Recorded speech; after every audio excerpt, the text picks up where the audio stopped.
day, and we can now add the Signal hoax to this very long list.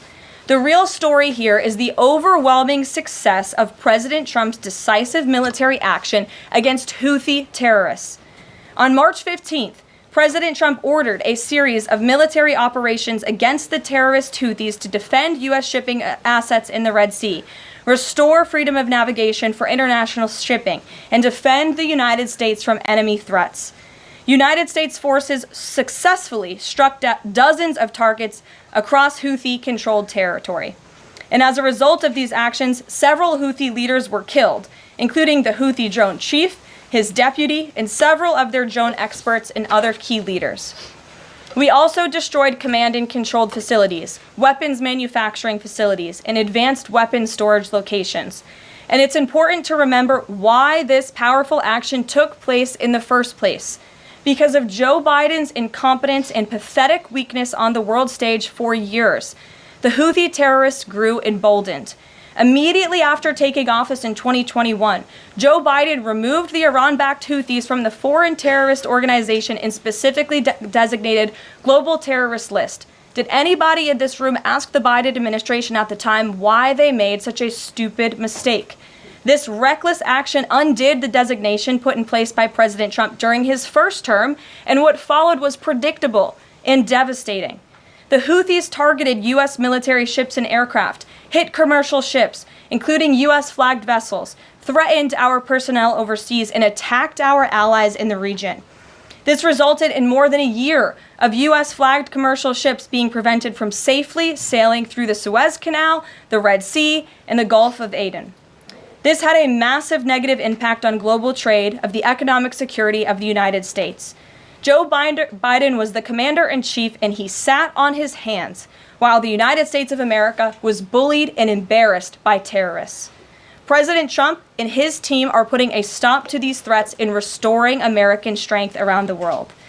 The Trump peace through strength approach means no terrorist force will stop American commercial and naval vessels from freely sailing the waterways of the world. But unfortunately, this is not what the Democrats and the media want to talk about. They are focused on a coordinated campaign to try and sow chaos in this White House. And this has been the most successful first 2 months of any administration ever, which is exactly why they are doing this. We are not going to bend in the face of this insincere outrage. And here's just one example of how bad faith the Democrats' criticisms are. Democrat Senator Mark Warner is hysterical over the use of Signal, which is an approved decrypted app, and the killing of Houthi terrorists. But Senator Warner himself used Signal to work with a lobbyist for a Russian oligarch to connect the disgraced Steele dossier author who started the Russia hoax, which Jeffrey Goldberg later reported on. How ironic. We're not going to lose focus of the bottom line, which is that Joe Biden's weakness enabled and emboldened Houthi terrorists, and President Trump's strength and resolve eliminated those terrorists. Here in our new media seat today, we have Lindsay Keith. She is the managing editor for Merit TV and serves as their White House correspondent. Merit TV launched 1 year ago and creates and distributes content across diverse platforms. We're glad to have you with us, Lindsay. Please kick us off. Caroline, I appreciate it and this opportunity for Merit TV. Two questions, if I may. One on Signal, one on the economy. Sure. On Signal, how comfortable is the president with what was shared so far now that the chain has been released? The president's view on all of this remains the same today as it did yesterday. And I think it speaks volumes about the leadership of this president that he went directly to all of you, members of the press corps. He was asked, do you want someone else to go out and do a briefing? And he said, no, I will tackle this story. I will discuss it. The people need to hear from me about this situation. And so his thoughts on this remained the same today. He has placed great trust in his national security team. And as for the usage of Signal, as the president said yesterday, as the CIA director has testified under oath, this is an approved app. It's an encrypted app. The Department of Defense, the Department of State, the CIA has it loaded onto government phones because it is the most secure and efficient way to communicate. As for, again, the original situation in this messaging thread, the National Security Council, the White House counsel's office continues to look in to how this mistake, which the National Security Advisor has owned, occurred, and the president has ensured they are doing that. On the economy, consumer confidence hit a 4-year low this month. Can you help explain to the American people how tariffs will help them in the long run? Yeah, absolutely, and I'm grateful for the question. The American public will hear later this afternoon from the president directly on the topic of tariffs. And as you all know, April 2nd day, President Trump has proudly dubbed it Liberation Day for our country. What he means by that is it will be a day where the United States of America will no longer be ripped off by nations around this world. It will be a day where Americans finally see free and fair trade practices restored. We are no longer going to allow our allies, our competitors, and our adversaries to take advantage of American workers. And if you think about your hometown in the state that you grew up, Main Street looks a lot different today than it did many years ago. And President Trump wants to restore America as a manufacturing superpower around the globe. He wants products to be made right here in our great country with great, hardworking American hands that will ultimately result in higher wages and more money in the pockets of the American people. And he's also, in addition to tariffs, also determined to pass tax cuts later this year, as he did successfully in his first term, to put even more money back into the pockets of hardworking Americans.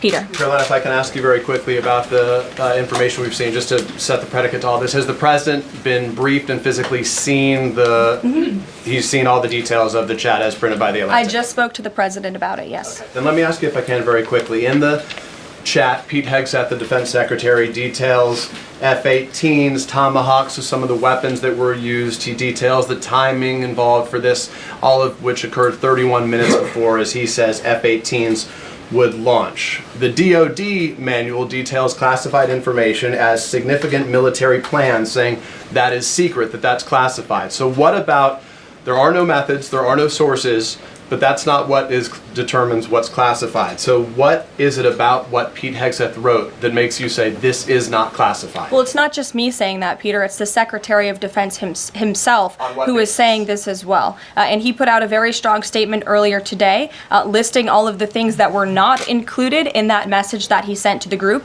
And again, this message, there was no classified information transmitted. There were no war plans discussed. Why did the Atlantic downgrade their allegation about war plans to attack plans? They're now playing word games because they know this was sensationalist spin from a reporter who is well known for doing this. We have said all along no war plans were discussed, no classified material was sent. You have the Secretary of Defense saying that. You have the Director of the CIA, the Director of National Intelligence, the FBI Director, all testifying to that under oath, and they should be trusted with that. To be clear, Americans can make the decision for themselves, but whether Sure. you said it's not war plans.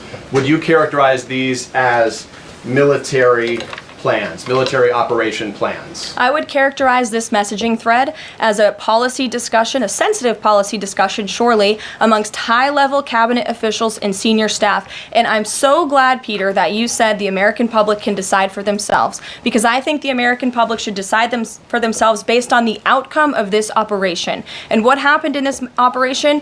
Terrorists that were allowed to run wild by the Biden administration were killed because of the direction and the determination of this president and his team.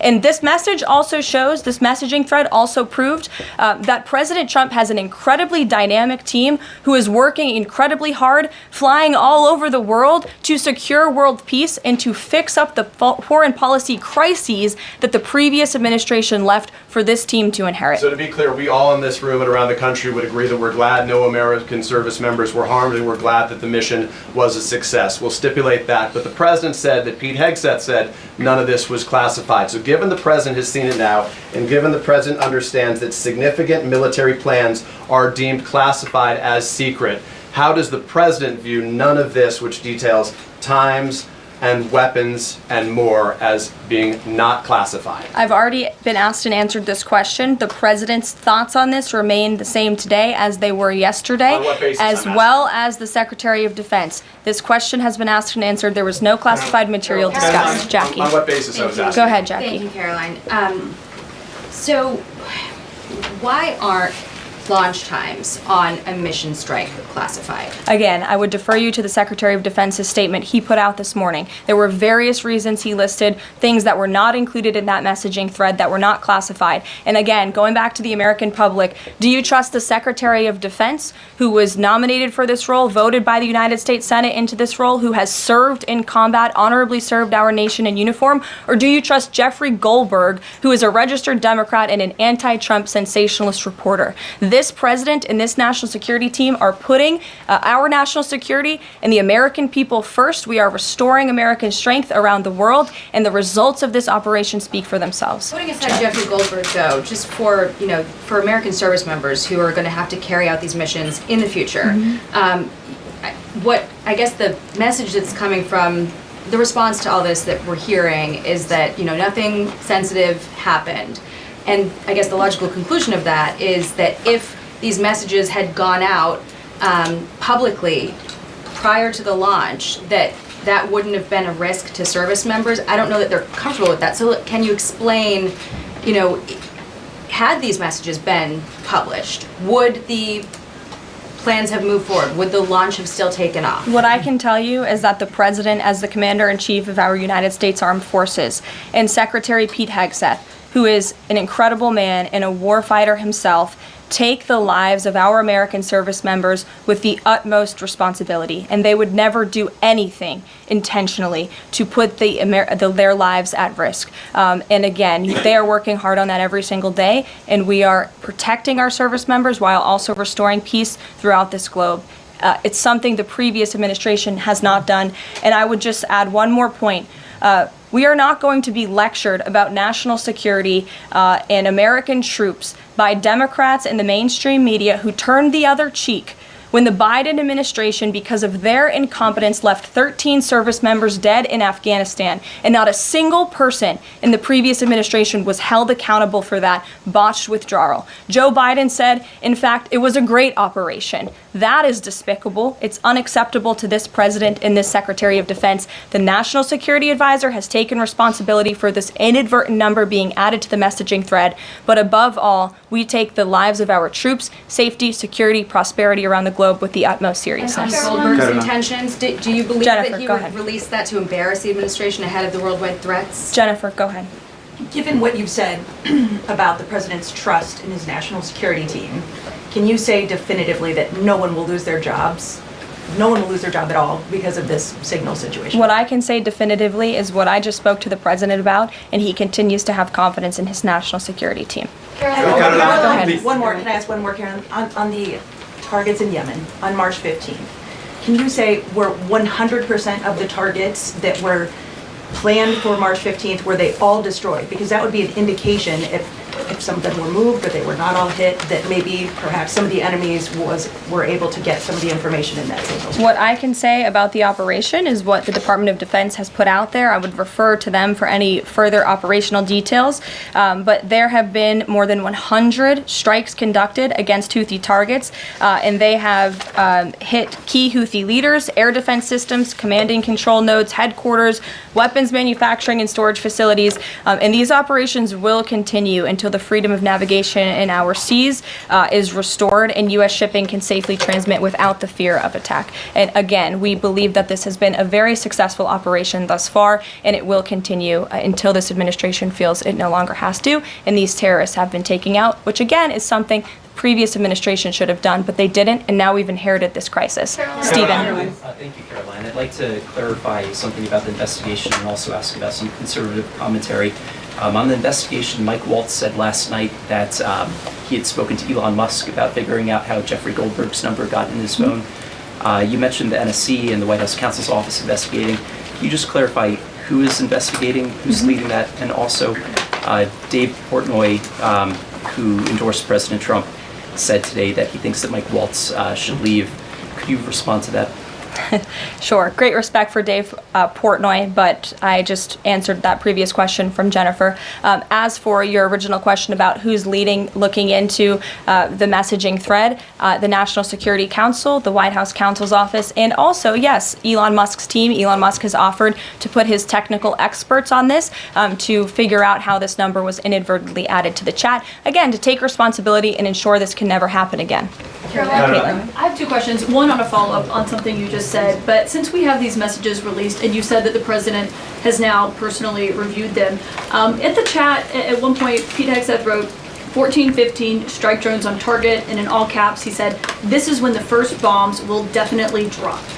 Does the president feel that he was misled by his national security advisors, whoever it was that told him there was no classified information in there, now that he's seen these messages? I've now been asked and answered this question 3 times by the both of you, and I've given you my answer. The president feels the same today as he did yesterday. Okay, Philip. on my follow-up on what you had just No, said. go ahead, Philip. I have a Caitlin, I'm not taking your follow-up. The Vice Philip, go I ahead. have a follow-up on something you Express just said, though, Caroline. That's Caitlin, regarding I'm not Jeffrey taking your Goldsberg. follow-up. Philip, go ahead. I have called on you. Thank The you. Vice President seemed to express some frustration that Europe wasn't doing more to police waterways in their backyard, noting in that signal thread that 40% of European trade goes through the Suez Canal.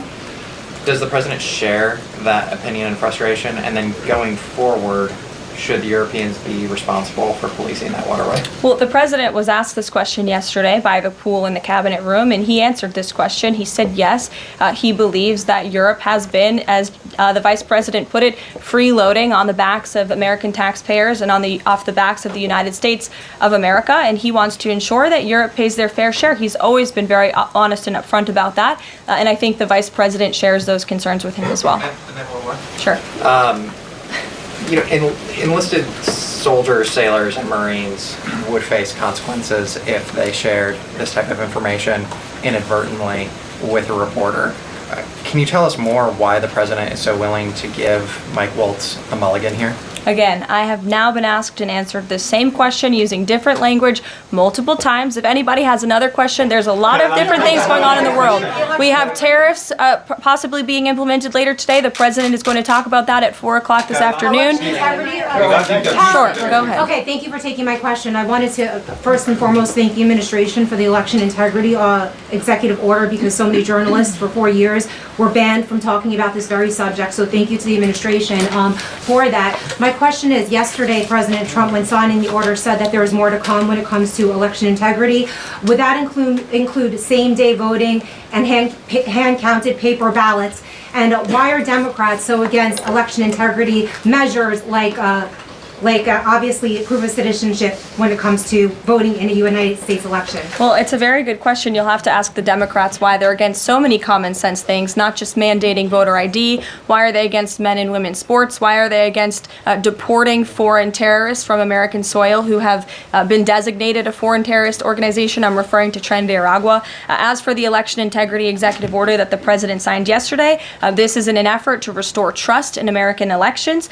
There were more than 10 steps taken, 10 executive actions taken throughout this one order. It directs the department, or the attorney general rather, in Homeland Security to prevent non-citizens from any involvement in administering elections. There's also another host of actions. We can provide the fact sheet for you, but it's a very strong election integrity executive order, and the president would also like to see Congress do something about this very important issue as well.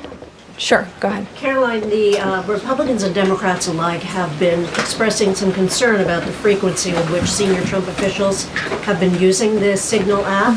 Has there been discussion, or will there be a review about how often they use Signal, and if you could explain to us how they might be considering other applications to get away from something like this happening again? Sure. Well, again, first of all, Signal has been an approved app for government use. It's an encrypted app, and as I said, it's the most safe and efficient way of communicating, especially when people can't be in a skiff or inside a room physically together. I think, as the president said yesterday, yesterday. He wishes that everybody could be in the room, and it's our goal to ensure that everybody can be. But again, no classified information was discussed in this chat, and anytime classified information is discussed amongst high-level officials across this administration, secure lines of communication are used, including, by the way, our special envoy, Steve Witkoff, who I understand the Wall Street Journal erroneously reported that he was on this Signal chat on a personal device while in Moscow. That is absolutely false. Steve Witkoff did not have his personal device, nor did he have his government device with him. He was given a classified, protected server by the United States government, and he was very careful about his communications when he was in Russia. So rest assured to the American public, this administration is taking every precaution when it comes to protecting our national security. And that's why the American people reelected this president, because they know that our national security is in good hands with the President of the United States.